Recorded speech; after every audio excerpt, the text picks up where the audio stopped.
Brew it yourself. Punching in from the D District prison, it's Zell Dincht, a mono-red Lands Matter legendary creature from the upcoming Final Fantasy set. This Seed member offers a unique build-around design for mono-red, wanting as many lands in play as possible. Here are 5-ish cards that will give your Zell Brew the edge in every duel. Let's address the chocobo in the room. Red doesn't do land ramp. Well, it shouldn't, so let's do it anyways. We have a bunch of excellent colorless ramp options that we all know and love, but there are 2 weird red cards that are definitely worth shouting out. There and Back Again, and Alpine Guide. There and Back Again has an unconditional mountain forest, but Alpine Guide is where things can get funny. Zell already wants a Crucible of Worlds in his 99, so the sacrifice clause on Alpine Guide is actually way less of a hindrance than it first appeared. Both of these, red land-based ramp, can absolutely benefit from some of our later picks. Also check out Hue the Entwood once you've ramped enough to turn your lands into board state payoffs. How are we going to avoid running out of cards? Looting and rummaging. Looting is already phenomenal in mono red, and especially with payoff effects like Madness and the new Marauding Makeover, but we can use that to our advantage even more. Bag of Holding, Currency Converter, and Conspiracy Theorist allow us to double dip on our discarded cards, and really pushes these loot effects over the top.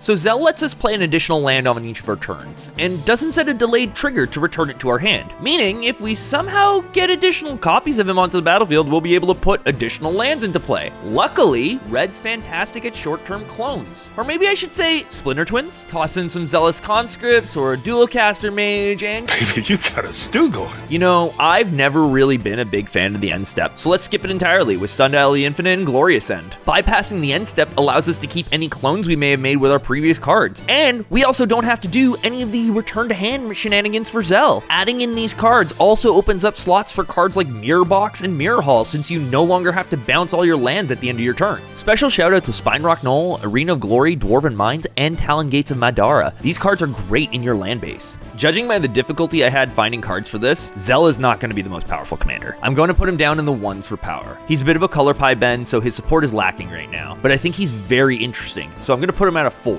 Zell can lead a deck if you want him to, but just like in his game, he's probably better as a party member. We're also proud to announce that we've partnered with Enter the Battlefield Canada. Use code SAVOSAURUSREX to save 5% on singles at enterthebattlefield.ca. Like this list of cards? Think we missed anything? Let us know in the comments, and don't forget to like and subscribe while you're at it.